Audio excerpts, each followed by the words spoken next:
Good morning sa lahat dyan. Araw ng Merkules. Maulan ang panahon ngayon sa buong Leyte, no? Buong Leyte. Sa ngayon ay standing position muna tayo kung may biyahe o wala. Kasi ang Udyungan daw, medyo tumaas ang tubig. Kaya bawal tayo dun, no? Kaya ngayon, pinag-iisipan muna ng mga engineer namin na kung saan kami tatapon. Pero ngayon talaga, dito sa motor pool namin, grabing ulan. Maulan ang maulan, mga ka-idol. Kaya ngayon, nakikita nyo naman ang mga truck namin dito. Mga bulldozer, backhoe, no? Ayan. Yan.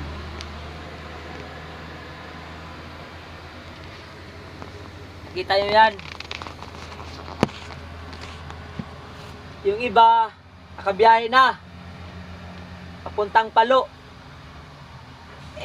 Ako ngayon, bali dalawang truck daw kami pupunta ng Udyungan. Bali, cancel muna daw dahil tumaas ng tubig.